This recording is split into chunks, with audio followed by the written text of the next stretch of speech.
Okay, everybody, we've got a great show for you today. My guest in the second half of this episode is Peter Reinhardt. He is the founder of Segment, which you remember was sold to Twilio for $3 billion. But he's on today's show to talk about his new company, Charm Industrial. It's a really interesting carbon capture company. Basically, they take agricultural waste, kind of a big deal, turn it into a liquid and store it underground, thereby removing carbon from the atmosphere. I love this because obviously I'm trying to build our climate tech portfolio. And anytime Jason does a climate interview, he just gets more on the train. And this is an amazing, super interesting company and super interesting interview. Yes, and pretty soon we'll have our climate syndicate available for you to sign up for. Look for that announcement in the coming weeks. Peter's an amazing founder. It's a great interview. But first we have what is probably the tip of the iceberg of one of the craziest stories of the year. A married couple that was arrested yesterday. Today is Wednesday. That was Tuesday. Charged with conspiring to launder $3.6 billion worth of crypto. Billion. It's going to be a great show. Stick with us. This Week in Startups is brought to you by 8 Sleep. Good sleep is the ultimate game changer. Now you can add the Pod Pro cover to any mattress. Go to 8sleep.com/twist to check out the Pod Pro cover and get $150 off at checkout. Vanta. Compliance and security shouldn't be a deal breaker for startups to win new business. Vanta makes it easy for companies to get a SOC 2 report fast. Twist listeners can get $1,000 off for a limited time at vanta.com/twist. And Fiverr Business is a modern workplace for the digital world. Their team of dedicated business success managers help match you with the best freelancers for your team. Right now, you can sign up for Fiverr Business free for the first year and save 10% on your purchase with promo code JASON. That's Fiverr.com/business and use promo code JASON. All right, my friends, there is only one story today. There is only one story. Frankly, I, like you, am excited to have such a dishy, deep, profound, passion-inspiring crypto story to talk about. So, a married couple, I know you already heard this, and we don't care. A married couple was arrested on Tuesday and charged with conspiracy to commit money laundering and defraud the United States.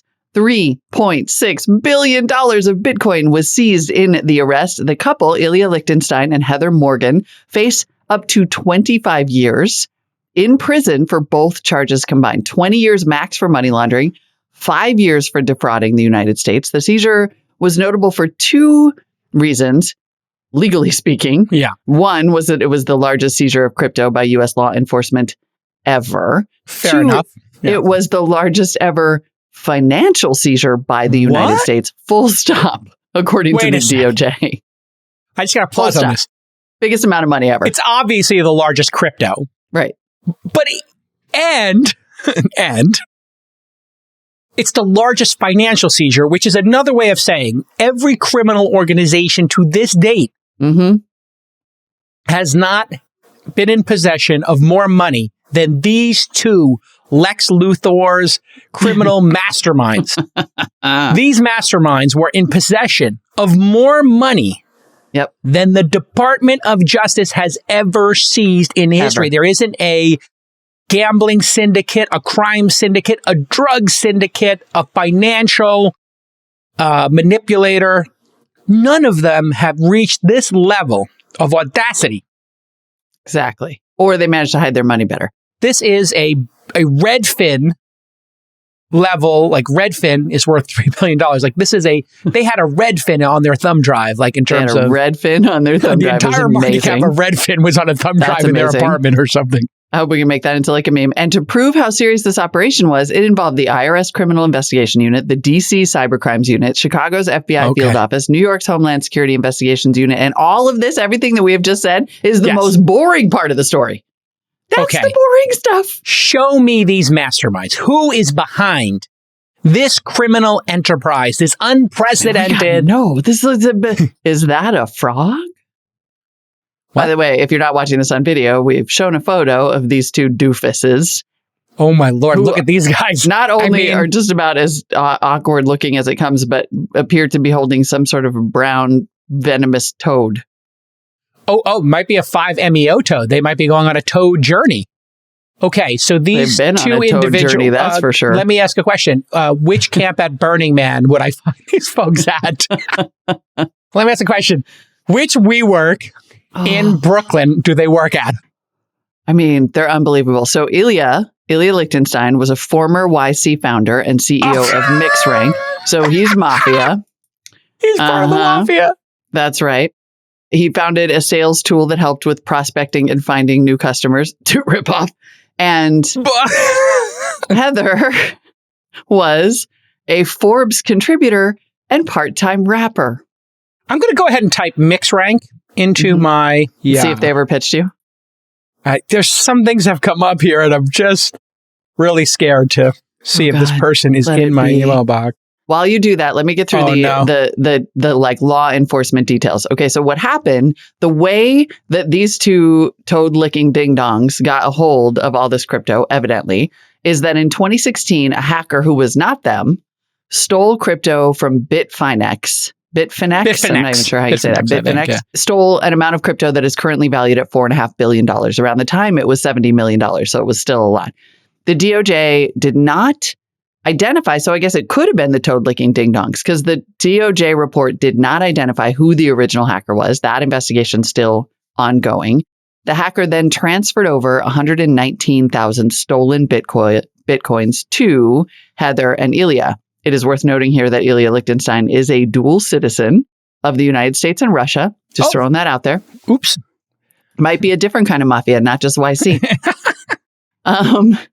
And then over the last 5 years, about 25,000 stolen bitcoins were transferred out of Lichtenstein's wallet, quote, via a complicated money laundering process that ended with some of the stolen funds being deposited into financial accounts controlled by Lichtenstein and Morgan.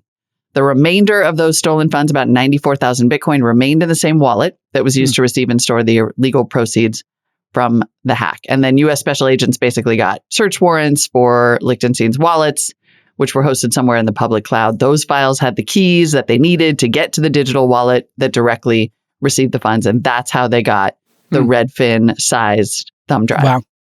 Okay. So they didn't do the hack, just so we're clear. We don't know. We don't know if they did that. It's not clear from the story. That investigation's still ongoing, but they haven't been accused of it. So one assumes that they may not have. But it seems to have been one of their friends, probably, because then somehow they got a lot of the Bitcoin. So I just want to pause for a second here. Number one, in all likelihood, they did not do the original crime because they would have been charged with the original crime, right? And the charging documents. Mm-hmm. So I think that's a reasonable assumption that there's another shoe that's going to drop here. Somebody of, probably some high intelligence, hacker, human factors, manipulator, somehow got this money out of Bitfinex. And then on the other side, that person decided to give their money to dip Marty and Wendy from Ozarks to launder for them. And they didn't just give them, I don't know, a Bitcoin.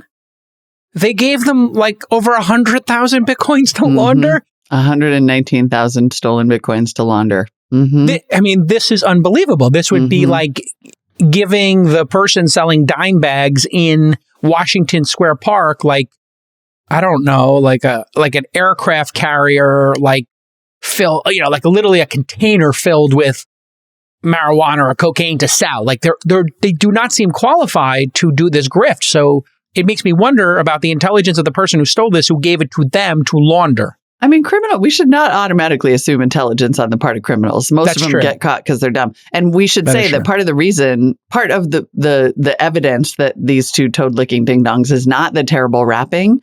It is, although that we're going to get to that in a minute. We haven't even gotten to that. It's that they stored, again, they hosted their stolen Bitcoin, or at least the wallet, right? The wallets were hosted somewhere in the public cloud.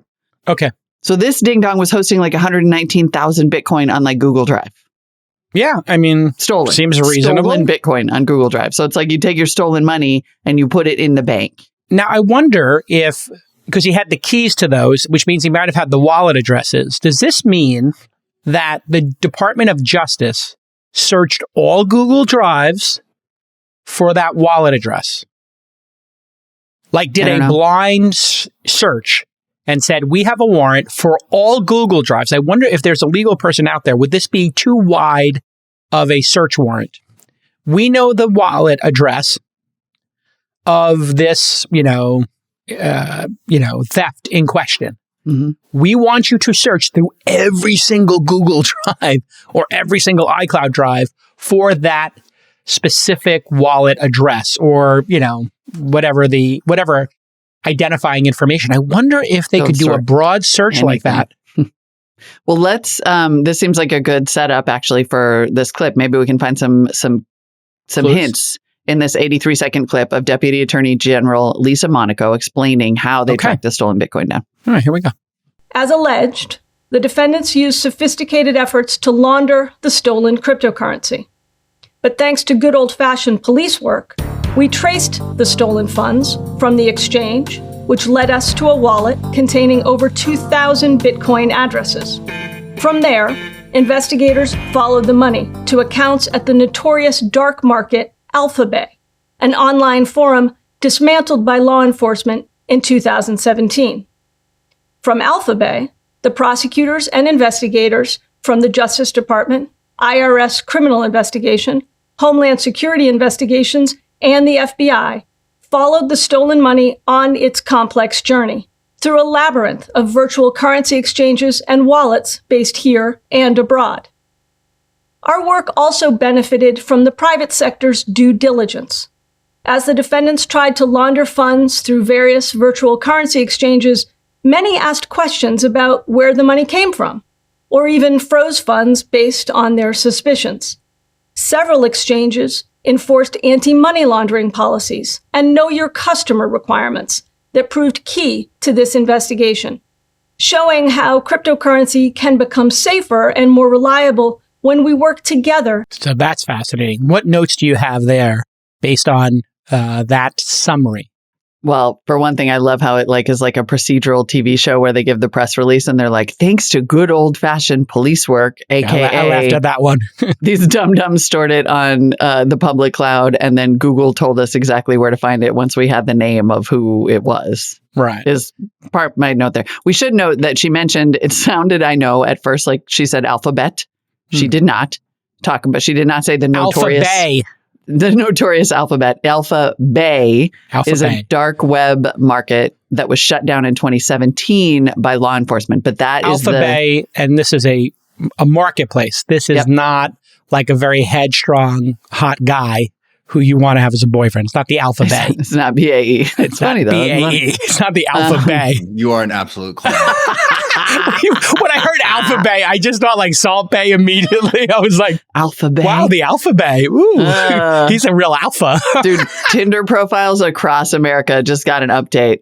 Yeah, AlphaBay.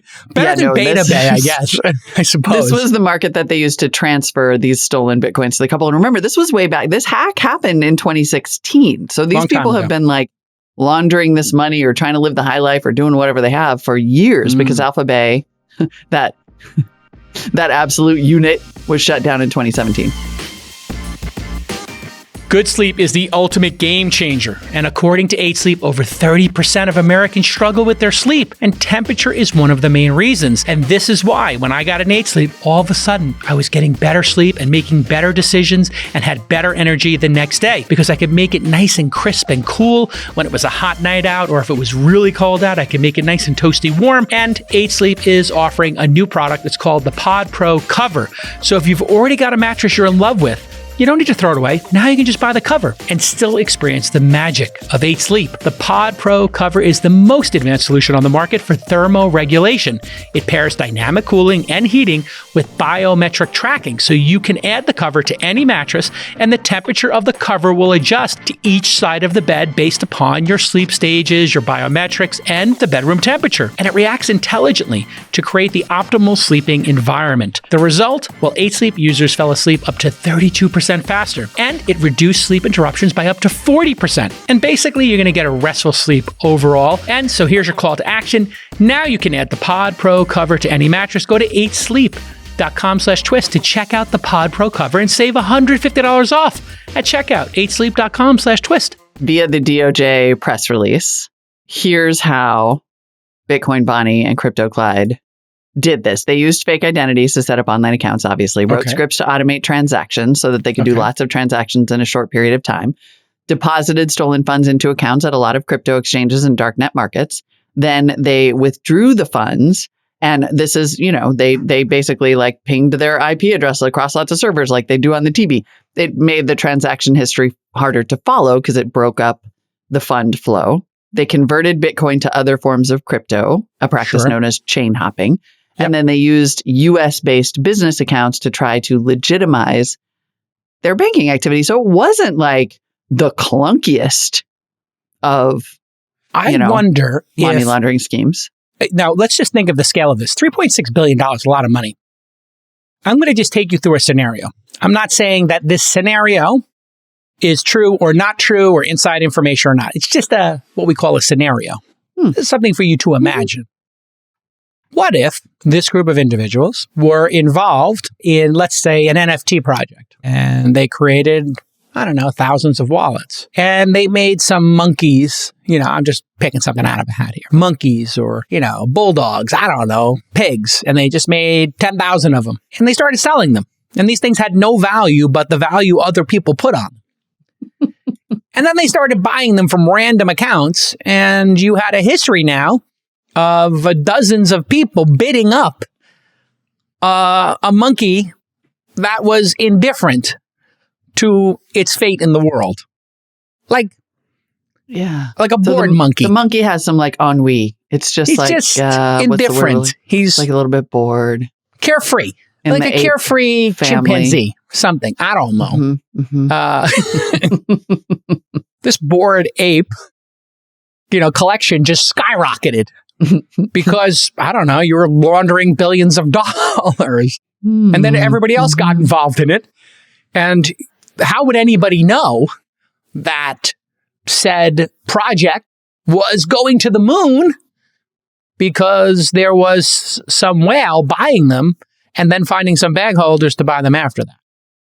And then people said, how did you make your money? And they'd be like, well, I bought, 500 of these indifferent apes, these charming chimpanzees at some point for $6 each, and now they're worth $150,000.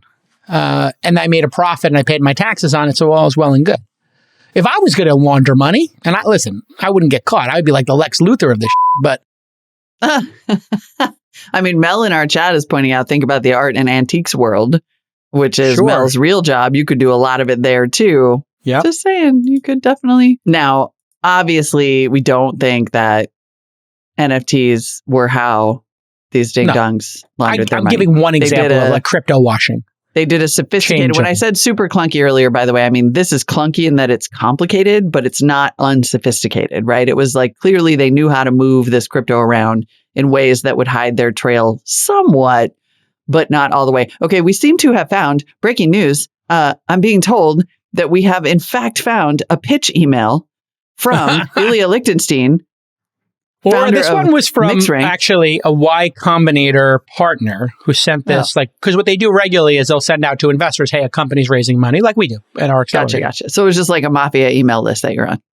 It's not a mafia email list.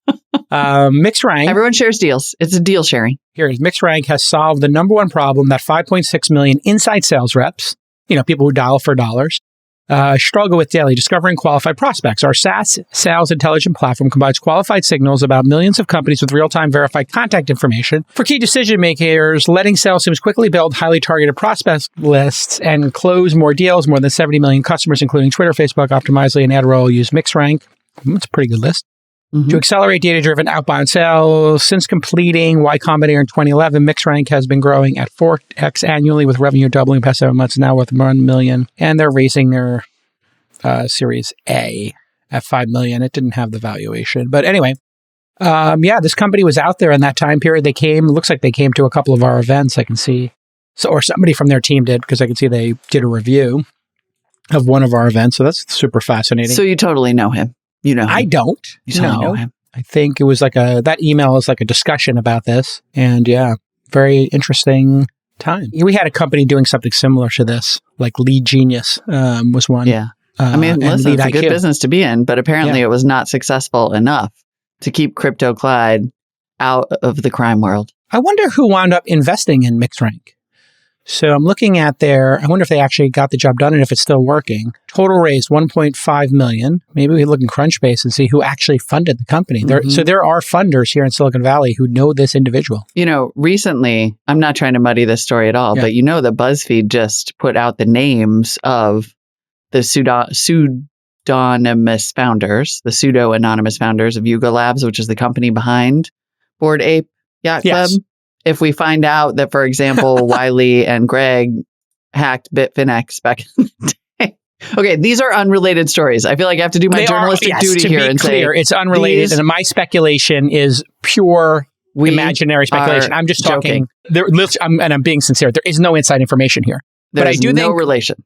There is something to be said here. Mark Cuban invested in I just Ilya. put the story here. Yeah, DCBC 500 startups. Yeah. Thanks, Nick. Quick on the draw, as always. Yeah, they raised $1.5 million from 500 startups. Mark Cuban, IAB founder Rich Lafergie, I remember him, Media Trust chairman Peter Boards. Yeah, it seemed like a reasonable business. Zach Bogue, Marissa Mayer's other half. Matt Acco, I know him. So that's super interesting. And this is the thing, you never know. Sometimes the entrepreneurial class will draw people who are fond of money and collecting power. So sometimes people can make really bad criminal decisions. Doesn't reflect on the entire industry, just reflects on the size of the industry and the scale of it, that you'll run into fraudsters, et cetera. But what's interesting about this BuzzFeed story? There were a bunch of people. Not the same story, by the way. Unrelated to. The unrelated story. Unrelated. When BuzzFeed revealed the names of these individuals who sought anonymity, there was a little brouhaha that they had been doxxed. To be clear, when you have great power and you're responsible for something that's worth billions of dollars in economic impact, or, I don't know, there was the Star Slate Codex guy who got revealed. These are themes on a story, and people are saying the media is doxing folks. Okay. If you're creating something that is creating billions of dollars of economic activity, you are not guaranteed to be anonymous. That is not doxing necessarily. Giving somebody's address is kind of doxing. Revealing who built something is not doxing necessarily. CoinDesk had a piece, I thought, that put it really well, because they were like, first of all, of course it's okay to out these founders because it is unambiguously a news story. Like a giant news story. It's not a tiny news story. Full stop. I mean, Andreessen Horowitz apparently is in talks to buy a stake in Yuga Labs, whose founders had been essentially anonymous up until this point. Financing that would value the company at $5 billion. Unambiguously a story. Yes, yeah.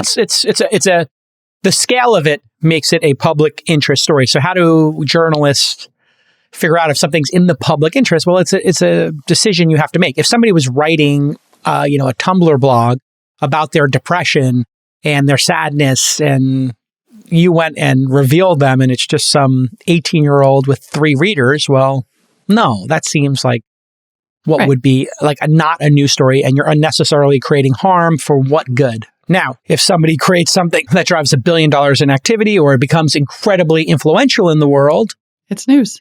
It becomes news. I didn't like the Star Slate Codex doxing, or revealing, I would say is a better term. Let's use 2 terms. Doxing. Let's call it revealing the person's identity. I thought that was probably unnecessary. Is it like somebody with 3 readers? No, but it wasn't somebody who needed to be revealed, but they had been revealed previously. Mm-hmm. So this idea that you get to be anonymous because you say you deserve it, or because you're scared of the ramifications in public, welcome to the real world. Like, if you're on the board of a company or you become a billionaire, you get security. It's just the nature of the beast. You're a public figure, if you're a celebrity. Speech, right until you're not. Exactly. Okay. I'm not trying to start some shit, because what I really want to talk about today is the wrapping. That's all I care about. All right. Listen, when you're a founder, it's totally fun to trade war stories with other founders. And recently, Balloon CEO Amanda Greenberg, one of my awesome portfolio companies, told me how Vanta's SOC 2 solution helped her save an important deal in the final hours. I kid you not.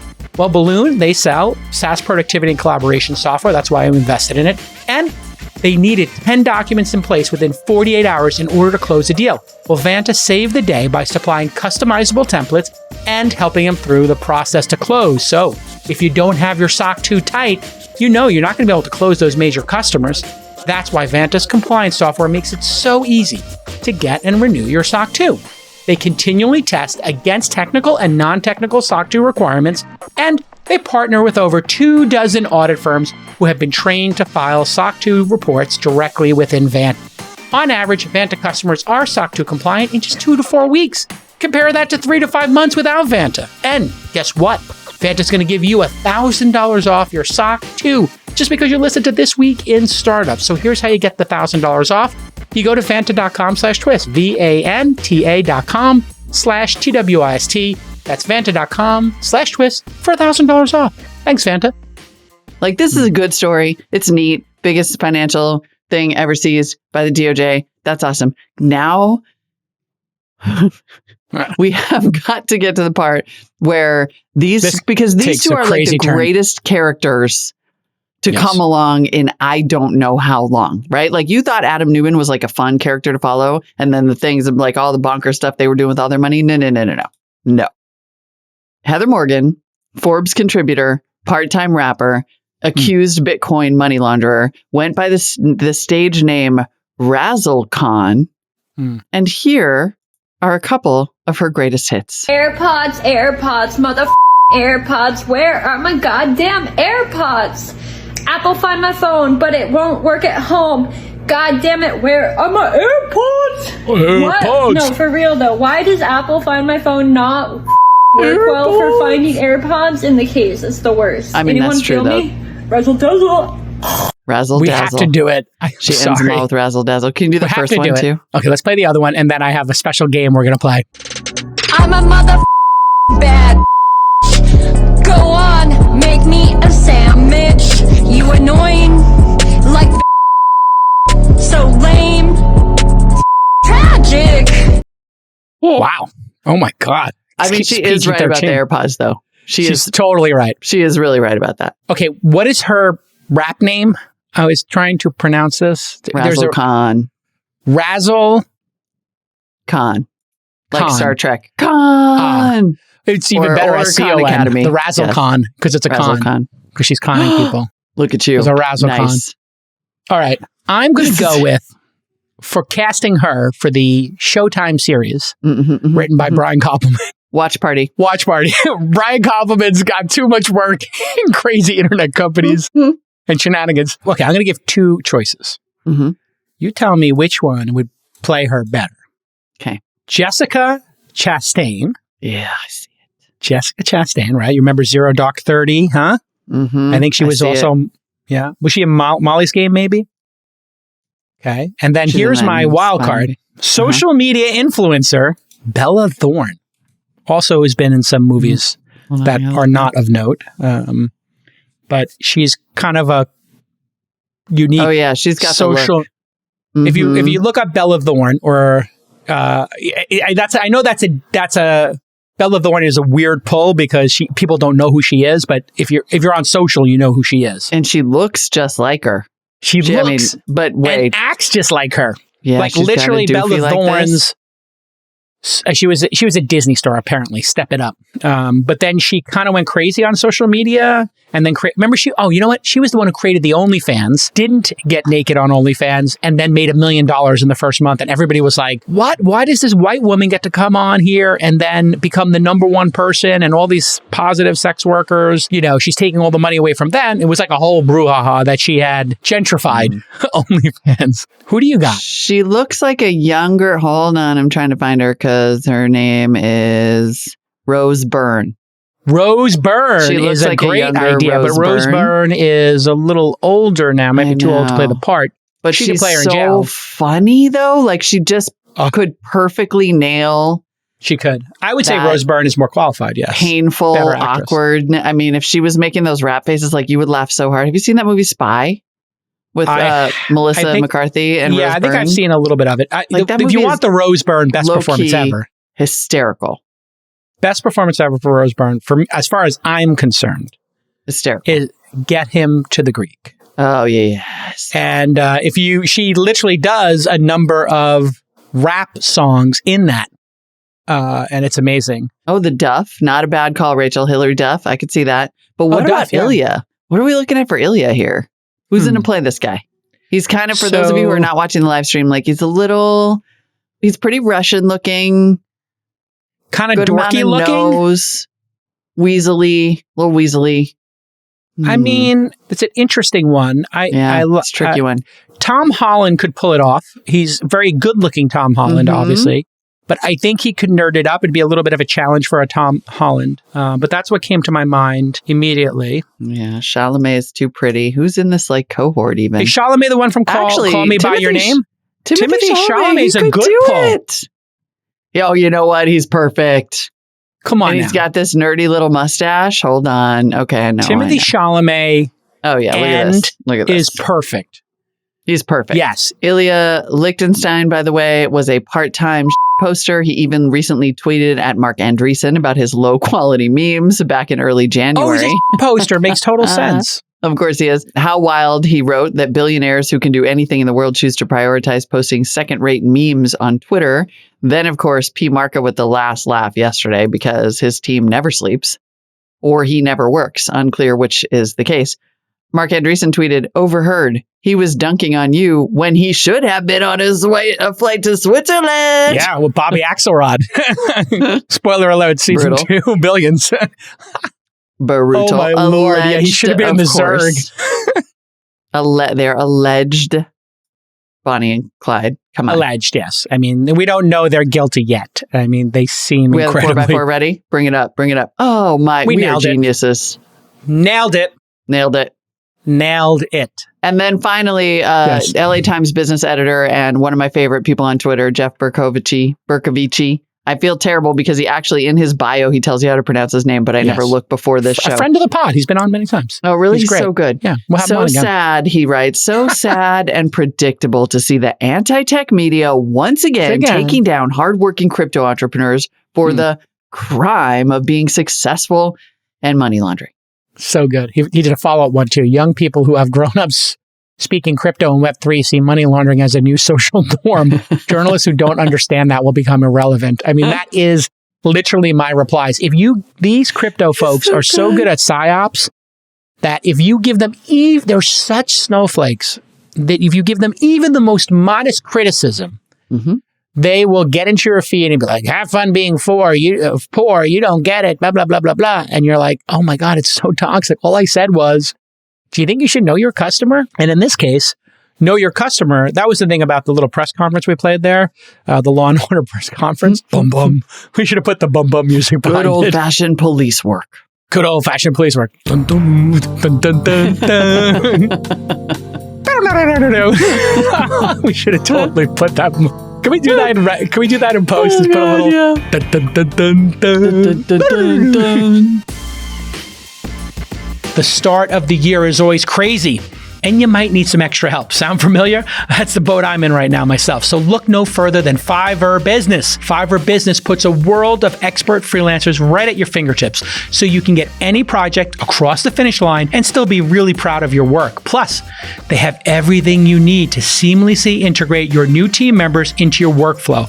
We love Fiverr at launch. We've used it many times. Research is one of the things I love to do. I like to find out all of the startups, all of the different founders in a category, in a country, and I was wasting all this time trying to get this data, so I used their researchers, and they were amazing. You want to stop wasting time searching for talent, and you just want to leave it to Fiverr Business. They have a team of dedicated business success managers that will help match you with the best talent for your team. So there's no more endless guessing, no more interviews. Plus, you can save and share your favorite freelancers for future projects. So find the freelancer you need to give your next project the boost it needs to finish strong. Right now, you can sign up at Fiverr Business absolutely free for the first year. Get 1 year for free and save 10% on your purchase of Fiverr Business with the promo code Jason. What a promo code. Just go to fiverr.com/business, Fiverr.com/business. And don't forget to use the promo code Jason to get 10% off. But Jeff makes a very good point because people, I think if you are in crypto right now, listen, I see a lot of companies, I work with a lot of companies, the amount of entitlement, insanity, accountability, and reasonability in crypto is at an all-time, like either low or high, depending on what's worse. Like no accountability, ridiculous entitlement, no discipline, madness, no buttoned up nature to this. Everybody's just winging it. And you know what? Like it's a bad look for crypto. Every grifter, look, I'm every sorry, criminal has and don't infiltrated it. there are going to be a lot of people who like, and there's one in the chat right now being like, not all Bitcoiners. Hey, it doesn't matter if the poster, behavior for your thing is brigading, is this incessant attacks, right? Explain brigading. Yeah. Brigading is like when you go and get all your friends / bots on the internet to attack a person on a specific thing. It is targeted, targeted, coordinated harassment. And like I do with Prof G and his announcement, with his predictions. Like I do with Prof G, yes. The thing is, and look, this is the case, I mean, sorry. Yes. Tesla fanboys do it, crypto fan. There's a lot of crossover there. There's a lot of crossover in these communities that started out as rightfully passionate about a thing that a lot of people don't totally understand and maybe come down on. But the fact is, like, if you can't take people asking real questions about a thing, whatever that thing is, actual critiques, real lived experiences with the thing in question, like you're just hurting yourself in the long run. You're just hurting your brand in the long run. Yeah, you got to get it under control. I think the toxic Bitcoin, the toxic left, the toxic right, everything in between, toxic Joe Rogan people, toxic Tesla people, Tesla Q, extremists, any of those things, like just do not get in people's app mentions and harass them. Make your point intelligently. But what I do is I always look at the profile page. 9 times out of 10, when somebody's like, stop interrupting Sachs, who, gets to give the longest monologues on all in, it's always from some account that was created in under 6 months with no followers that follows the top 100 people. It's like, oh, it's another spam account. And there's a software that lets you create like 100 accounts at a time, I understand, or scripts that allow you to do that. So people create hundreds of these things and then they just coordinate them. And so they'll attack you for criticizing Bitcoin as a strategy to get people to stop criticizing. And that's what makes it look like a Ponzi scheme. Yep. And, that is one of the signs of a Ponzi is attacking anybody who questions the Ponzi. Yep. And that's what we see in crypto too often. We do. And then you get an equal and opposite extremist reaction. Yes. So that, for example, who was it who tweeted about having an NFT? It was Captain Marvel. Brie Larson tweeted about having an NFT she got an picture, NFT apparently gifted to her. Yeah. She just got this demolished. She just got demolished by the equal and opposite reaction, right? Whenever you make something into like a cult, then you get an equal and opposite reaction. A cult on the other side who's like, this is indefensible. No, Brie, don't do it. Don't do it. Don't be a sellout. You did it. Don't be a sellout. Meanwhile, Steph Curry's got a Bored Ape, like Alexis Ohanian, a lot of... I'm so disappointed in you. So disappointed. Do better. Do better, Brie. Honestly, Brie, do better. Seriously. You know what I'd like? Can somebody create a do better Jason bot that, and no matter what I tweet, it just within like a microsecond just says do better Jason. Just retweet it and just do better Jason. I would love that. Just to be clear, bot. Do better is like an instant block for me. Like I'm just like, oh no. Just to ruin my mentions yet again. Hey, the fun other thing about crypto is it's environmentally indefensible, which gets us to today's guest. Okay. It is not environmentally indefensible is the word. Are you trolling? Kind of, but not really.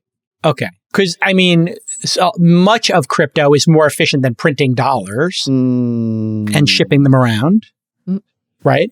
And then some of them are the world's reserve currency, though. Crypto was just invented. Well, I know, but let's just say there is a crypto that is above board, regulated, doing everything right. You would think that would be more NFTs. Efficient than it's. Maybe I should be more specific. NFTs are environmentally indefensible. Crypto and blockchain are environmentally damaging. And even if they're getting better, they're still, even if they end up incentivizing some renewable energy, it's renewable energy that's used for that and not something else. And at this point, it's just, when I say indefensible, I mean literally that. It is, there is not a good defense. Right. Particularly you have to accept when there you get is into a NFTs, carbon cost too. There is a carbon cost and it's high. And it should be zero or close to zero because this is being done on servers. So do better, crypto. Do better, Crypto people, do better. Crypto. That's going to be my new catchphrase, do better. Anyway, yes, I also now have effectively trolled myself. So you're welcome, everyone. Welcome to @Mollywood's Replies for the next 24 hours. Yep. Let's toss to a great interview. Peter Reinhardt is from Charm Industrial, and they are doing carbon sequestration? Carbon capture.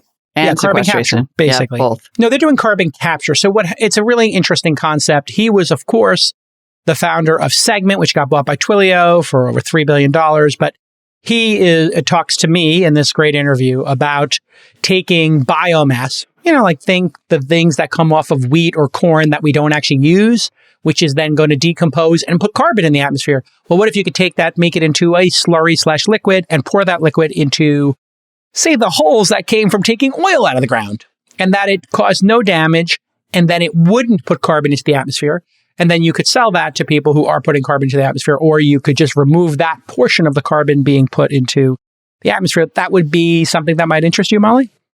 I'm super into this, and I was crushed that I could not go to this interview because I think every step in this direction is so unbelievably useful. And I mean, I think to your point, the fact that they take this waste, turn it into a liquid, and store it underground means that they are also sequestering carbon, which hopefully makes it more scalable. Because when you look at the goals coming out of COP26 or even the Paris Agreement or everybody's, the United States' net zero carbon goals, they all rely on this technology that in many cases does not yet exist at scale. So it's a big one. Great interview. As we learned with our John Doerr interview from Sunday, there's 20 different things that have to get done here across 6 categories with 4 different constituents. And this is one of them, which is, hey, if there's things that are occurring naturally to put carbon in the atmosphere, if you can help that way too. So it doesn't just need to be replacing, a diesel or a gas-powered ICE engine in your car with an EV. Certainly that helps. But there are just things that occur naturally that are putting carbon into the atmosphere. So everything that gets carbon out of the atmosphere is going to help. Yes, 100%. Let's go for it, folks. All right, enjoy the interview. All right, everybody. Next up on the program is Peter Reinhardt. If you remember, he was last on the program, episode 935 in May of 2019, when Segment was worth, just over $1 billion. And everybody knows Segment. They've sold a customer data platform for a long time that analyzes segments of your users so you can understand, how different cohorts are using your product from different time periods or different funnels. Maybe you have some Twitter users, some Google search users. And it really is one of those industry standard products that everybody uses. And we talked with Jeff from Twilio about acquiring it back in October of 2020. And Peter is back on the program to talk about his new startup/mission in life, which is in the climate space. Welcome back to the program, Peter. Thanks so much for having me. Excited to be back. Great to have you back. Congratulations on the sale. Thank you. How did you come to make that decision? Very hard decision for founders. Obviously, the fact that it got bought for $3.2 billion takes the edge off. But, when you're that successful and things are going in the right direction, you could have gone the IPO route, SPAC route, stay private route, or sell route. So maybe take the founders who listen to This Week in Startups through your decision-making process there before we get to your new startup.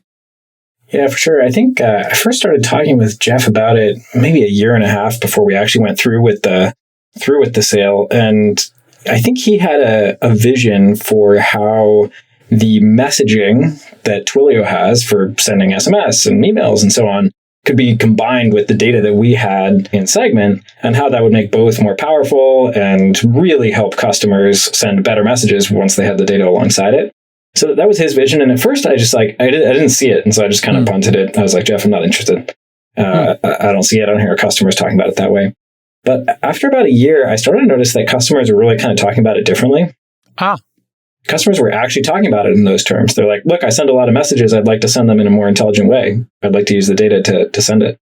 And so I started to see it more from Jeff's eyes of actually, this would be a crazy differentiated value proposition. This would be a crazy differentiated company if you actually did have both of these things. It's actually a huge opportunity. And so that, I think, made it very compelling. and interesting. Explain to the audience how the greatest example you can think of somebody who has segmented their data, has all their cohort data there, and they want to message people. What would be just a great example for people to understand this synergistic concept? Sure. Let's suppose you have a bunch of signups on whatever your service is online. You probably have people of different types signing up. People from, say it's a B2B company, you got people signing up at small companies, people signing up from big companies, people signing up in different roles. Some of them might be in procurement, some of them might be in marketing, some of them might be in engineering, different seniorities. So you have like a whole 3-dimensional, 4-dimensional matrix of like who's signing up. And if you just send one message that's like, thanks for signing up for X, you're not going to get great engagement. But if you actually send through messages that are targeted in this like 4-dimensional space of like, hi, I saw you're like the procurement person in a large enterprise. Like, here's the tools that you need from our documentation, and here's some attachments for how you can really engage with us best in a buying process. You get like massive lift in terms of selling better and marketing better into those segments. And so it totally changes the message that you send. It might even change the channel that you send that message on. Yeah. And so that's the sort of superpower that the two combined can deliver. I'm seeing that a lot in e-commerce companies where we all get we buy something on Nike.com, and then all of a sudden it's like they know I'm a runner. They know I buy, 2 or 3 pairs of shoes at a time. So now they can say, oh, runner, California, bought these colors before. The email can be customized, or they could just say, hey, runners in California who are male, who are size 10, and who have bought over 10 pairs and have been with Nike over this amount of time. So like marketers are kind of ready for that stuff, huh? That's right. Nike's a great customer of Segment and Twilio. There you go. I mean, it literally, when you were talking about the vision, I was thinking about my emails from Nike and how sophisticated they are, because they know I like Air Max. They know, and I don't get this from Saucony or the other running brands. Now, I don't buy direct from them that often, but they don't seem to have invested in this, but it is something that will come down to all, I think, companies. Where does AI come into all this? Did your customers start asking you for machine learning and AI towards the end of your tenure there? Because it does seem to me, when I get my YouTube message of or Twitter, here's what you missed since you last logged in, that's super AI machine learning, isn't it? It is. I think most marketers in practice are constrained by the logistics of data. They're like copy pasting spreadsheets around and like trying to make data points match and stuff like that. So in reality, I think they're constrained by the logistics of data, but everyone aspires to solve the logistics, which is what Segment and Twilio do, such that then you can put all of your effort into the infinite divisibility of your customer base into not just 4 dimensions, but 100 dimensions and so on. Yeah. So many dimensions that you eventually need to discover those dimensions and segmentation by machine learning. And eventually so much so that you couldn't possibly write content in that many variations. And so then you wouldn't even understand what the machine's doing, right? It'd be like, totally. We don't even know why we're sending you these shoes, but yeah. So in that limit is, I think, where the vision of AI and machine learning comes. But I think the pragmatically on the ground, everyone's constrained by the logistics of getting the data into the right spot right now. So just curious on the acquisition front, do you then call Jeff up and go, hey, remember that conversation we had a year ago? Or is he just pursuing you every 6 months saying, hey, how's everything going? Yeah, Jeff and I chatted about it once a quarter. And for a year and a half. And then kind of simultaneously, there was a handful of interest in the handful of interested parties in the company. And so things started moving. For the folks who don't understand, how does that work on like a board level when you're like, hey, I want to sell my company. Here's the opportunity. Are the VCs, we always hear about this, they want you to go long, they want you to go public. How did the dynamic work where you had to build consensus and then get to a sale and then we'll go on to Charm Industrial? Yeah. Yeah, I mean, this was also a very unique moment. So this was the middle of 2020. COVID had just hit. The economy was down massively. Sales had slowed massively. We had actually just done a layoff of about 10%. Wow. Most companies, or a lot of Airbnb did a third, I think, if I'm remembering correctly. Yeah. Uber did 20%. Most high growth companies did about a 10%. Pump the brakes, right? It's kind of scary, right? Like you're like, oh my God, what's going to happen? Like it's unprecedented, and you just have to do something to cut burn. Yep. And so I think in that moment, it was easy for folks around the table to kind of see the risks of staying an independent course, and easy to see the upside, both the strategic upside that is still very obvious of like bringing data and messaging together, but also the upside in terms of like going and winning the market and having the resources to just go make it happen. Did you stick around for a while, or they just wanted to take it over? What was your relationship there? Yeah, my intention was to stay quite a while. I stayed for a little over a year, and felt like a really valued member of the executive team there. It was awesome working with a bunch of folks like Kozema, who's now the chief operating officer, Ayal, who's the incoming chief product officer, super sharp folks. Jeff's an incredible marketer. So lots to learn and really amazing team. What kind of started to happen to me in parallel about 4 years ago, I helped start a carbon removal company called Charm Industrial. And here we go. Perfect segue. Yeah. And it was a half day a week at first. And then, it was a day a week. And then over the course of 2021, Charm just started taking off. We started winning contracts from not just Stripe and Shopify, but also Microsoft and Square and Zendesk and a whole bunch of others. We started delivering carbon removal in Oklahoma and Kansas. We started having conversations with regulators. Things just started exploding. And so I found myself a little bit between a rock and a hard place of frankly feeling like I still had a lot left to do at Twilio, but also feeling like this is a really important problem to solve in carbon removal, and Charm's off to the races. I can't stop. It's when you start getting that market pull for your startup, and you're just it takes all your attention, and then your brain and your heart tells you this is where I need to be, and it's hard to let go, isn't it? Of the previous company, but it's impossible to not take the next journey. Totally. And this is a champagne problem, but it's a problem nonetheless that I can't both be at COP26 in Glasgow meeting with regulators who would like to have that meeting and simultaneously be in exec team meetings back in San Francisco for Twilio. So we got to a place of physical impossibility. So not easy, and definitely sad to kind of say bye to a company that I spent 10.5 years. And as I remember the origin story, Charm Industrial, you were trying to figure out, hey, how do I offset all this carbon, the energy I'm using at Segment, and you went on that little discovery to try to figure out, I don't know, do I buy carbon offsets, et cetera? So take us through what happened 3 or 4 years ago when you went on that journey and how frustrating it was, and then how you wound up actually coming to this really interesting, sawdust byproduct oil. And we'll get into that technically in a moment. Sounds good, yeah.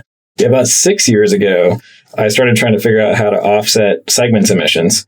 And Segment doesn't, directly burn a lot of fossil fuels. This is flying around for sales and buying food for the office and stuff like that. Servers, yeah. Food for the office is surprisingly large. Interesting. In terms of emissions. So I was trying to figure out that. We kind of roughly estimated our footprint and our emissions footprint. And then we went and purchased a bunch of offsets. And these are rainforest offsets in Indonesia, I think. And we didn't think too much about it. We just made the purchase and moved on. And then a year later, we were kind of looking at it in more detail. And we're wait a second, what happened when we purchased those offsets? And the more that we dug into it, the more kind of not great we felt about it. Probably 70% of the money got spent on marketing agencies in the US. 30% actually purchased some forest in Indonesia, which is great. I'm sure that helps from an ecological perspective. But from a carbon perspective, the next year, there were huge raging forest fires in Indonesia. And I wasn't quite sure that did they just cut down the forest next door? I couldn't really tell what impact those dollars had. So I kind of got sucked into the rabbit hole, if you will, of what's the better solution and where do we need to pay attention? And so spent about a year with some friends, Kevin Meisner, who's now a co-founder at Yardstick, and was a co-founder at Charm, and Sean Meehan and Kelly Herring, just digging into industrial decarbonization and carbon removal. Explain to people who don't know what carbon removal decarbonization is versus buying carbon offsets or other devices to try to stop global warming, because that's what this is all about at its core, correct? Yeah, so the problem is that we're releasing chemicals into the atmosphere that are creating sort of radiative forcing that's pushing a bunch of infrared light back into the planet and heating it up. And the two sort of molecules that matter the most are carbon dioxide and methane. Carbon dioxide is probably 70-ish% of the problem, and methane is probably 30% of the problem. Within carbon dioxide, probably a third-ish comes from the electrical grid and power stations. Probably a third comes from transport, give or take, and a third comes from industrial and agricultural and so on. And everyone is really dialed into like transport and grid, right? Like decarbonize the grid and switch over to electric cars. But there's like almost half the problem sits outside that, just in CO2, not to mention methane. So like actually the part of the problem that everyone's focused on is like maybe a third of the total problem. Right. And so these other areas are interesting. Industrial decarbonization is like steel manufacturing, cement kilns, ammonia production, methanol, plastics, all this kind of stuff that is kind of gritty and we'd rather not think about. So when we make those things, we pour carbon into the atmosphere. It's the manufacturing of concrete that is just, it's not like we're going to be able to say like, don't use concrete, because concrete is how we build a lot of things, especially in the developing world. Ditto steel, like we're not going to stop using steel. Kind of hard. But right now we make it with coal. There's a single steel company that emits 150 million tons a year just operating their steel manufacturing plants. So all their furnaces. So I got really interested in like decarbonizing that, like what are the processes to do that? And carbon offset is where you say, hey, we're both going to emit a ton. I'll pay you not to emit your ton so that I can emit my ton. Yeah. We still end up with 1 ton in the atmosphere additional. Right. A removal is where I say, I'm going to emit 1 ton, but I'm going to pay you to remove a ton. So I'm truly not emitting anything. Right. And so that the removals is actually an extremely underdeveloped space. Like we kind of hear about it in the news, like you see Climeworks, for example, an amazing company based in Switzerland. They've deployed this big set of fans that are collecting and absorbing CO2 out of the atmosphere, and they pump it underground in Iceland. They got these big, beautiful fans. I did see that, yes. Yeah. So this is literally trying to pull carbon out of the atmosphere. And then somebody who's putting it in says, okay, I'm still going to put it in. There's no way for me to avoid that. I'm flying a jet or whatever it is. Therefore, I'll pay you to pull it back out. That's right. Fascinating. Now that business exists. You have some spin on this business that you discovered. What is it? My co-founder, Sean, had a very interesting breakthrough about 2 years ago, which is he realized that hey, we already have 110 billion tons a year of CO2 coming out of the atmosphere into biomass, and then going back into the atmosphere as that biomass rots and burns, like forest fires in the Sierras every year, or all of the corn crops that we grow in the Midwest, all that residue, all the stalks and leaves, they just rot and go right back into the atmosphere. So in other words, plants have already done the work of capturing it, and then we just let it go back. So what if we had a way of sort of turning that into a liquid and then injecting it deep underground? So let me see if I follow this. Somebody is out there making sugarcane, corn, wheat, whatever. There's a bunch of chaff or something that's not used. What's left over when we take what we need out of those crops. And it just sits there in a field and decomposes. But in the decomposure process, it is releasing carbon into the atmosphere. Am I correct? That's right. So you can take that material and then do some process to it that makes it liquid, take that liquid instead of going into the atmosphere and pour it underground. That's correct. And this seems incredibly simple. And importantly, we have to take some part of the material that we take, comes out as solid char and ash and potash nutrients. We have to put those back on the field, which actually is very regenerative for the soil, which is super exciting in its own right. Where you put this carbon and potash, you sort of close the nutrient loop, make sure the soil is actually getting healthier over time, not that you're just sort of extracting and extracting. And when we think about economic incentive, am I correct here? And I really appreciate you explaining this to me and being patient with me, because this stuff is way above my pay grade. And I think maybe a lot of people in the audience feel intimidated by it. But the farmers who are making, something that results in, sawdust, nutshells, stalks from corn or whatever it is, there's no economic incentive for them to do anything other than throw that stuff away or put it in a field next to their cornfield. Am I correct that there's no economic incentive? There's nobody who's going to buy that stuff. That's right. So if you're like the average smallholder farm in the U.S. growing corn, you're probably making like on the order of $100,000 a year in revenue. On a gross like a profit basis, you're probably making 10 to 20K per year on that, meaning you're probably also doing some other stuff because that's not really enough to live on. Yep. And if we then come in and buy the biomass, if we come in and buy the bales of corn stover and so on, it's an additional, like almost a doubling of net profit because they weren't going to do anything with it anyway. So now it's just like totally net new revenue. So that's the economic incentive. They have no existing economic incentive for it. But if we come in and buy it and then turn it into this bio oil that goes underground and puts some nutrients back on their field, it can be a really winning proposition for them. Okay, so another stupid question on behalf of the audience, myself, and people who are trying to understand climate. Doesn't like getting that stuff and transporting it somewhere and the process of turning it into a liquid take a bunch of energy? So how do you make that energy less than the cost of the energy to just leave it in the field to rot? So the energy for our process comes from the biomass itself. That's the key. Okay. So we're not using any power off the electric grid or anything like that. In other words, you give it a kick to get it started, and then it's a self-sustaining sort of system. Another important point is that you're right. Transporting biomass is really expensive or really inefficient from a carbon perspective. Nutshells, corn stalks, sawdust. Not so much that it's heavy. The problem is that it's fluffy, and so you just it takes a lot of volume, and you can't fit it. You can't fit it on a truck. So, like, if you look at the economics of it, it's about $10 a ton on the field. So if you just don't move it, just let it sit there. It's about $65 a ton at the farm gate, and then it's about $125 a ton, like significantly down the road. Got it. So part of the whole proposition for how Charm operates is we build these machines that do this conversion in a 40-foot shipping container form factor. And the plan is to deploy them at the field edge. So deploy them all the way out right at the farm and then follow the harvest. And that means that you cut out all this OPEX and effort and expenditure and carbon emissions associated with moving it. Eventually, we actually want to operate on the field, like a combine harvester or a custom harvester unit. These are like crews of guys that follow the harvest with combines. Wow. We'll have a similar model eventually of following the harvest with, a wolf pack of 10 or 20 pyrolyzers. So, if I'm correct in understanding, hey, you go to the farm, you take the byproduct. Let's call it corn stalks, just because that's easy to envision. You put the corn stalks into some sort of a vat, start some chemical processes, and then it liquefies, and I guess that makes it denser. Am I correct in that regard? And this oil or slurry or something you're creating is not dangerous to the earth because it's bioproduct.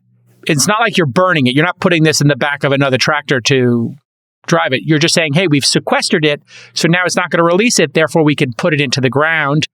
You put it underground, takes a little energy, I guess, to drill a hole or something, or maybe you're filling up a cave. But that's no big deal if whatever hundreds of millions of gallons of this was buried underground, it wouldn't be a big deal, correct? Correct. And a couple things to clarify on the put underground portion. We are very excited about eventually using abandoned oil wells.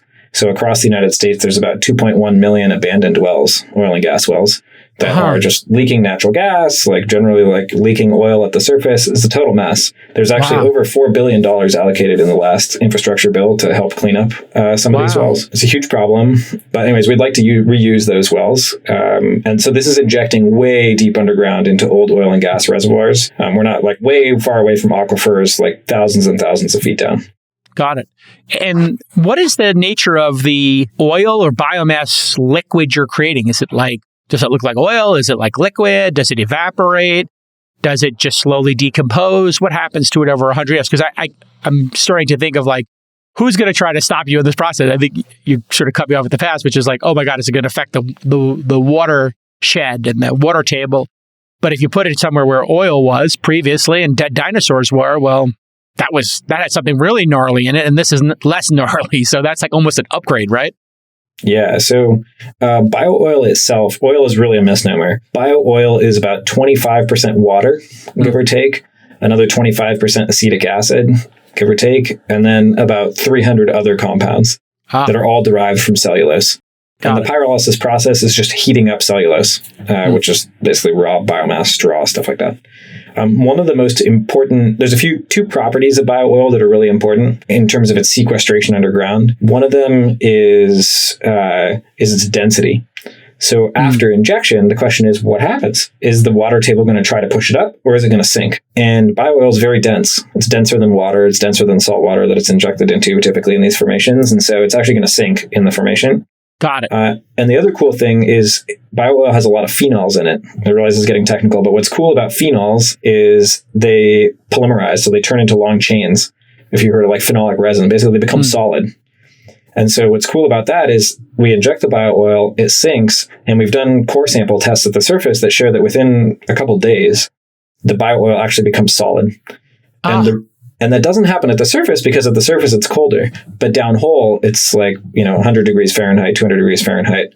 And so you get this very rapid reaction that causes it to become solid. So this is like gold standard permanence where you inject it, it sinks and it becomes solid. It's not going anywhere. Fascinating. How much, so, it's incredible to put an entrepreneur's mind, and lean startup thinking or, whatever methodology you like, A/B testing, and just consistent iteration on each step of this process. So as you go through and you make each step more efficient and think from first principles, what's the best way to, pick this stuff up, bring the, bioreaction chamber to this place, and then where to put it. I guess the question is total addressable market now. How much of this biomass is sitting out there that we can sequester and make into this biomass liquid and then bury? And then what impact would that have? So if you were to truly scale this and you can make 100,000 of these trucks that are going all over North America, what impact would it have? So you're right. The constraint is biomass. The constraint is not like subsurface geology. We could put almost unlimited amounts of bio oil down there. The constraint is not the machines. We can build many machines. In fact, they get cheaper and cheaper as we scale, which is great.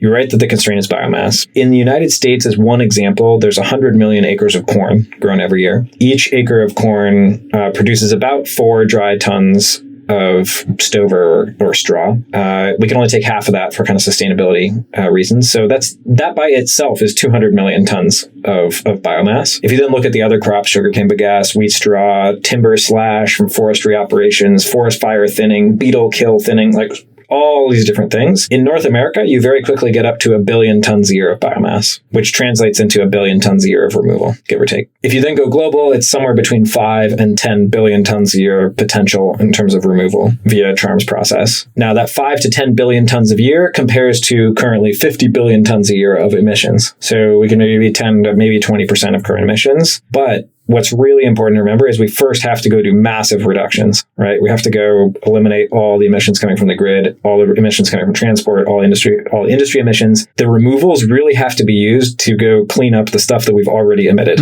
the historical emissions that are already in excess of what we can handle. So this isn't a market that really, outside of initially, this isn't a technology that should be used to allow us to keep emitting. We have to we have to reduce back to zero, and then we got to go clean up all the junk that we've left in the atmosphere. So in a way, we got to pay down the debt we owe. We got to, and in knowing what you know now, we have a large number of folks, out there in the world who are panicking about global warming. Are you in panic mode, concern mode, optimistic mode, or I'm certain you're not in despondent mode like many of the people I see who are like, I don't want to bring children into this world because it's going to be a literal hot mess, that they're going to inherit. How do you feel personally about the state and the chances that we actually reverse, not just contain, but actually get into that, what you talked about, reversing it and paying down our debt in our lifetime? Can we get there? I think there's a really important transformation that we need to go through as a society for how we approach dealing with climate change. We've spent a lot of the last 20 years, unfortunately, in broader society, kind of screaming at the scoreboard of this is a problem, and screaming louder and louder that this is a problem, with low clarity and low agency on actually just going and making a change. And I think this is summed up to some extent in a quote that I saw from Greta Thunberg recently, where she said, look, it's not my job to figure out the solution. It's my job to demand a solution from our governments. Right. And I think there's a little bit of a misnomer in there, which is I'll forgive her. She's a child. I don't expect her to solve the problem per se, but I think that mentality of the lack of agency embedded in that no, we can go figure out the problem. I specifically need to go work on this problem. And we need many people saying, I specifically am going to go actually figure this out. And I'm not just going to scream at the scoreboard and hope that someone else goes and figures it out. And so I think people generally think that the space is much fuller of people working on it than it is. There was a conference in September in Zurich hosted by Climeworks that basically brought together pretty much the whole carbon dioxide removal space. Everyone sat around 2 tables. And some companies had multiple representatives there. And so just the thinness of the frontier and how few people are actually sort of acting on it with agency, I think is maybe the biggest problem. And I would love to see more people coming into the space, and as competitors are working in other areas and feeling agency on the problem, I think, is the transformation that we need to go through. Yeah. And that's starting to happen, and that's giving me optimism. It's definitely happening in a major way. We had John Doerr on the program recently, and he's got a new book out. Actually, you're mentioned in it. The book is Speed and Scale. I'm not sure if you got a copy yet or an advanced copy. But, he kind of outlines there's kind of like roughly 4 groups of people involved in this. You got the policymakers, politicians, you got the entrepreneurs like yourself, capital allocators like myself. And actually, you're a capital allocator because my understanding is you got a lot of skin in the game. You put a lot of your own money in this? Yep. Millions of dollars, tens of millions? Yes. Yeah. I mean, thank you first. And I hope it works out as an investment at the very least. So you have capital allocators, you have consumers. And if we look at those 4 groups, seems to me 3 of them are doing their jobs and maybe one group is maybe not. Consumers, you agree, are really voting with their dollar, correct? Yeah, I think so. Consumers are also a tough one. Consumers definitely are voting with their dollars, voting with their support. I think people vote even in a bigger way with their employers. Interestingly, explain where that. Where they want to go work. Right? Do you want to work? Imagine you're like millennial Gen Z. Do you want to go work at a company that like has a footprint and just doesn't care, or do you want to go work at the company that is like, no, we're going to get to net zero ASAP because we care about the future and we care about young people? Or like, which is going to have an easier time recruiting young people and like the upcoming generation of super smart people who want to work super hard. So employer branding is big. So I think consumers almost have more pull through employer action than anything else. There is one thing you have to be careful of with consumers is BP, British Petroleum, actually did an incredible job, incredible ad campaign. We're sorry. Yeah, like a couple decades ago, where they basically reframed the problem not as something that companies needed to work on, but as something that individuals needed to take individual responsibility for. Yeah. Which is sort of true, but it was like really like shifted the conversation in kind of unhealthy ways, because often, most emissions in some sense flow through activities of companies, and companies can and now are having a massive impact, like Stripe becoming the first to just purchase carbon removals. Shopify, Microsoft, Zendesk. Google is going to be carbon neutral and then carbon positive, I guess. Huge levers that they can pull in driving this transformation. If you look at all the solar going in, I think Google might be the biggest investor. And somebody who's listening can fact check me on this. Email producers@thisweekinstartups.com anytime you want to fact check us, and we'll give you credit when we do on the air, because we're all trying to get smarter here. That's what podcasting's about, right? But massive solar arrays they're putting in, and they do these bonds because they got hundreds of billions of dollars sitting around. It's like, what incredible thing can Google and Apple and Microsoft do with these just massive war chests? Just vote by building more solar arrays and backing companies like yours. So consumers clearly starting to get it. They're buying Impossible Burgers or, alternative meats. Maybe even becoming vegans, driving Teslas, putting in solar arrays, smaller homes, just, everything, which is so great. Capital allocators, how do you think they're doing? When you went out and you pitched this, did you get a warm reception? Were there a lot of people to pitch and were a lot of people willing to write a check? I know you've raised, from what I understand, over 25 million. I don't know if that funding data is correct from PitchBook or not, or most recently updated. Yeah, the funding situation has really changed, I'd say, from when we first started 4 years ago. 4 years ago, it was like, everyone was like, what the hell? Like, this is weird. Well, it is weird. In all honesty, it's kind of weird. most things that are high alpha are weird. So yeah, but it was like weird enough that people were like, like clean tech imploded last time. You can't be serious this time. And then I think Sequoia wrote a note that was like, hey, climate's going to be huge. And then Fifth Wall wrote this really amazing essay where they're like, hey, if we're actually going to decarbonize, FYI, that's like 10 to 20 trillion in EBITDA that has to roll over somehow.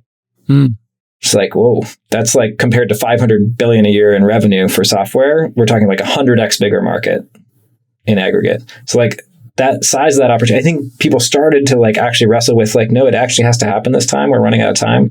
And so therefore the investment opportunities are huge. So I think a lot of that has shifted in the last few years, and there's a lot of excitement about investing in climate tech. So it got easier is what you're saying. It's gotten easier. Yes. To raise money. And now has it flipped over to mania, where you have too many funding sources? Because that's what we saw happen in SaaS software and other spaces like yours, consumer? Has it flipped over to that part where people are like, hey, can we put money in? You're like, listen, we got enough right now.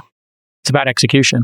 I think there's a dearth of good opportunities. I think if anything, we're probably a little short on like really cool, interesting companies coming into the space. Not that there are lots, but we could use a lot more. So I do think there's probably an imbalance towards more capital than really, really interesting companies. High class problem.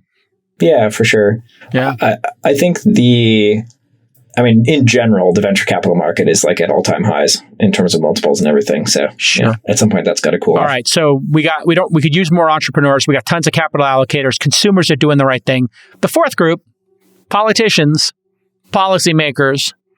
How do we assess what they're doing? Because that's the group that I'm looking at that is infuriating me. They seem to be completely asleep at the wheel at best. And in many cases, they seem to be, listen, they have to fundraise, and it seems like somebody who's got a coal plant or somebody who's got oil is going to really be desperate, and they want to pay people off. And so when you see these people who are anti-Tesla, anti-solar, and, it's liberals and it's people on the left and the right who are getting bought off by these oil companies and coal companies and carbon companies, the bad carbon companies. What's your assessment there? Because you must have been learning a lot now about regulators, regulations, and politicians. Where do you think they're at in this problem, and what do we need to see change there? Yeah, I'm very early in my learnings about the regulatory space. It wasn't something that we dealt with in our enterprise software world. No, you didn't deal with consumers and hiring people. Yeah. But I would say my first impression is that basically it's the economy and it's the jobs, stupid, and like basically nothing else matters. And so, when we talk so things like, for example, the explosion of solar, super compelling. Like solar now has all kinds of tailwinds behind it. Wind, same thing. And that's regardless of side party lines, right? Like Texas is huge for wind. And so like I've spent a lot of time in Kansas and Oklahoma over the last few months. Like it's big for all these things. Iowa is huge for ethanol. So like a huge proportion of the jobs and economic benefits of the sort of green future go to these places that are, historically red. And I think there's a lot of excitement there. Like when I have conversations, it's like, look, Charm is putting oil back underground with the same hard hats that took it out. I'm like, this is super compelling. And so I have found broad bipartisan support for smart technology that not just ours, but a whole bunch of other interesting approaches like ocean alkalinity and enhanced weathering and all these really interesting processes that are legitimate options for like a bright future. I think that the idea though that politicians are going to come up with solutions, like that's not the role they play. And so I have gone from thinking that, we need politicians to act so that we can create the opportunities for economic outcomes. I've gone to think about it in reverse, that like we need to come up with the technology and the options and the business models, and then help politicians educate them on how they can accelerate those, how they can make them huge and successful in their states and in their jurisdictions. So I've kind of flipped like the order of operations in my head from what I thought more naively, that like we need politicians to figure this out, to actually we need to figure it out and then take it to politicians so that they can help us scale it. Yeah, it feels like these politicians really need to be held accountable. I was watching this one California politician, Lorena Gonzalez. She's the one who told Elon to said like F Elon on Twitter. Remember that whole brouhaha? And it turns out like big oil is like her biggest contributor or something. Somebody can fact check me on it again. But like she's taking all these oil donations and it's like, really? Is that where we're at? And like, Biden is, big donations from unions and he can't say the word Tesla. And he can't invite Tesla to anything. It's like, really? Is this the pettiness of our politicians? Is that easy to buy? And like they're so easily flipped to not be pro-climate. Like it's so disheartening. These Those people are both super frustrating cases for sure. Yeah. I mean, I think what has to happen is, as a society, we need to point this out and be unrelenting in our coverage of it and the hypocrisy. Even if you're on the left and, it happens to be a politician on the left who's not acting ethically or morally, you got to double click on it and just be like, hey, listen, we have to be intellectually honest about all politicians and the nature of them wanting to stay in office. And I think in a lot of cases, they're so addicted to their power and staying in office that they'll take money from anybody to stay in office if it keeps them in another cycle. That's not what we want. We want courageous politicians who will say no to big oil money, who will say no to not backing Tesla, the number one, I think contributor to this movement. But listen, is there anything I didn't ask you that's super important here? Because again, I'm trying to get my legs under me here because I want to start investing in climate stuff. We're going to start a climate syndicate, as a part of the syndicate.com. We're going to try to find out which one of our investors really care about this. And I want to start making some bets and learning. So what do I need to know coming into this space that you learned 3 or 4 years ago that I could benefit from, or things I didn't ask? A lot of the bulk of where we talk about climate is played out from a venture perspective, probably, and is now in the hands of like large scale infrastructure investors. So like solar, wind, like how do we deploy electric vehicles? Like these are problems. Batteries. Like a lot of this stuff is stuff that it's shifting to industrial scale. And so that means massive amounts of CapEx and maybe its own opportunities around the edges from a venture perspective. But I think the core plays there, obviously, of like going from gas to electric cars and going from so on, is like it's maturing. On the flip side, there are like whole parts of decarbonization that are like practically untouched. Like, we have to figure out how to get cows to burp way less. Yeah. And like, there's some shots on goal there, but like, I'm invested in some, but like, I don't know, it's by far not a solved problem. And it's probably 10% of the entire problem. There's probably another 10% of the entire problem is like natural gas leaks. Unbelievable. The natural gas leaks are crazy. It's just slowly dissipating into the atmosphere. Yeah. And I think the methane stuff is actually much worse than it looks. People assume that methane, it like breaks down in the upper atmosphere. And so people assume like it has a lifetime of 10 years or so. The problem is that the way that it gets broken down is actually a constant absolute rate. And so as we emit more, its lifetime is going up. And so all of our models are actually off. It's actually much more serious than it looks. So there's a bunch of these, like, once you get off of like the top 2 areas of climate focus that have been the focus for the last 20 years, you find like this whole spectrum of like niches that are just completely unsolved, that are all like 200 billion to multiple $1 trillion of revenue opportunities if people crack them open. And it all has to change in like 20 years. So it's perfect for venture. It's perfect for venture because there's going to be so much, spending in this area to clean this stuff up from governments, and consumers clearly have voted with their dollars. If they're going to pay $10 for an Impossible Burger, they could have gotten 2, In-N-Out burgers for the same price. Like, it's going to tell you something, right? Like consumers, and especially these next generations. I guess you're a millennial, sort of. You're a millennial, I guess. I think I'm a little too old.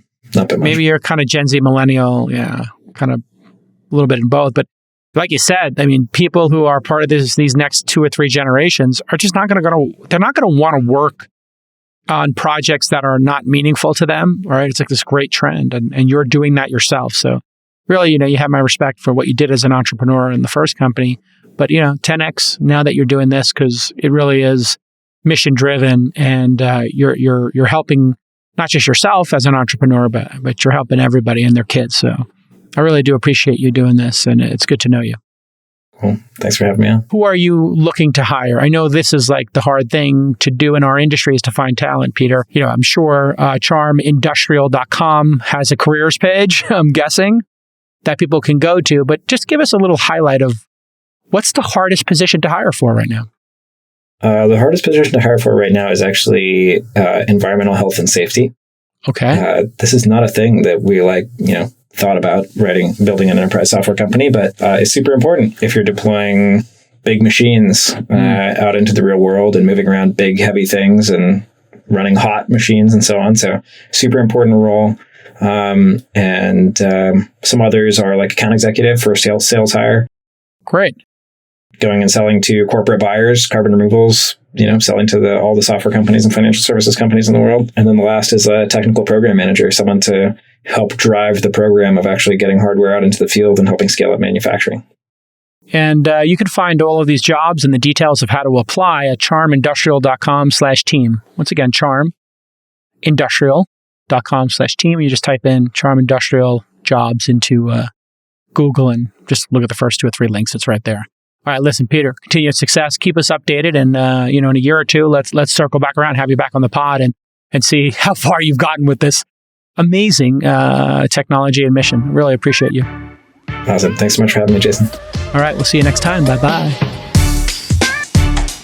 Hey guys, Rachel reporting here. On February 14th and 15th, we'll be hosting Founder University Intensive. This is a 2-day program for founders. Now, this course is only open to women founders. We'll be hosting a course open to everyone on May 9th and 10th. You can apply for both at founder.university. And applications for the longer 12-week Founder University program are due on February 14th, and you can also apply for those at founder.university. Follow Jason and Molly on Twitter @Jason and @MollyWood. If you're not a boomer and prefer TikTok, search for This Week in Startups to find the fan account at this_week_in_startups. And our official account at TWI Startups, but honestly, the fan account is way better than ours. And if you're still not tired of hearing from Jason 6 days a week, you can hear him read his book Angel at angelthebook.com/audible.